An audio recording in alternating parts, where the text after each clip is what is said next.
Pozdrav svima, nisam se javljao neko vrijeme, a sad sam potaknut time što sam relativno nedavno prebolio koronu i tijekom bolesti sam počeo gubiti zrak.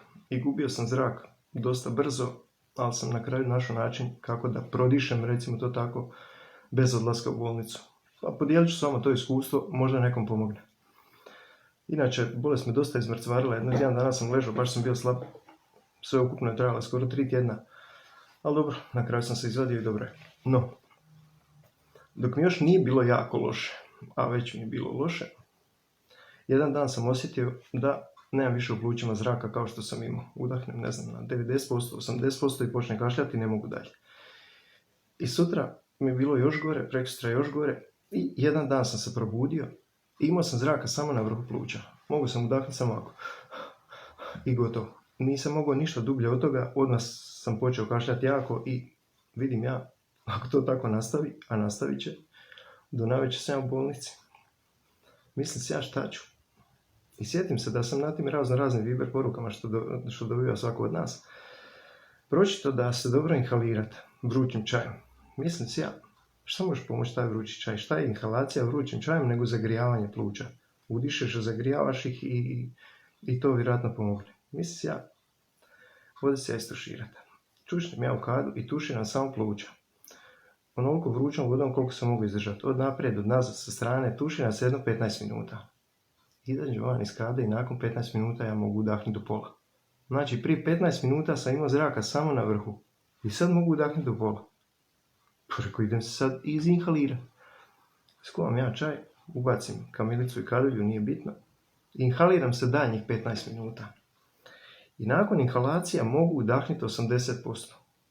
Znači, pola sata prije toga jedva da sam disao. I sada, kad sam izagrio izvana dobro i izinhalirao se, disao sam na 80%. Pa mislim, ako je to samo to, legnem ja, jer tad sam već onako, i bio sam slab, nisam drugo baš puno ni mogao, legnem ja i utrpam se u organ. Ležim, dišem 7-8 sati. Kad mi opet dođe da ne mogu, inhaliram se, opet prodišem. Sutra ujutro ni ne čekam. Napunim kadu vrućom vodom, legnem, ležim pola sata u toj vrućoj vodi. Vrućoj.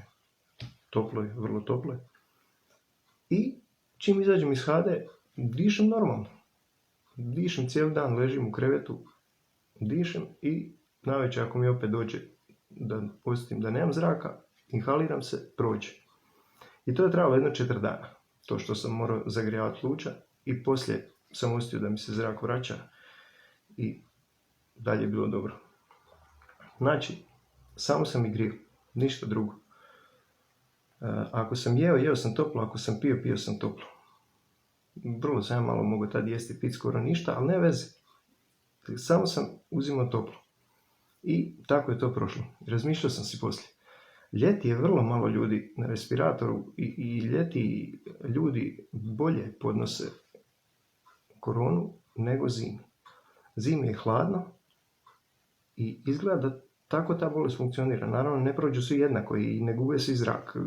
Manji broj ljudi gubi zrak, ali taj koji gubi, on ostaje bez njega i mora nekako prodisati ili neće biti dobro. Evo, nisam ni od kog čuo da je tako radio i jedino imam svoje iskustvo. Pa sad, ako budete znali nekog, čuli ili neko vaš ili vi sami se razbolite i tako vam bude da nemate zraka, ovo je jednostavan način koji možete pokušati, pa ako vam pomogne, a meni jest, nećete morati u bolnicu i proći će na taj način. Da evo, ako mislite da je ovo korisno, podijelite, a volio bih i da, ako neko to stvarno pokuša, da upiše u komentar dolje ispod videa, je li mu pomoglo ili nije, kako je prošao s tim. Evo, hvala, svako vam dobro, čuvajte se.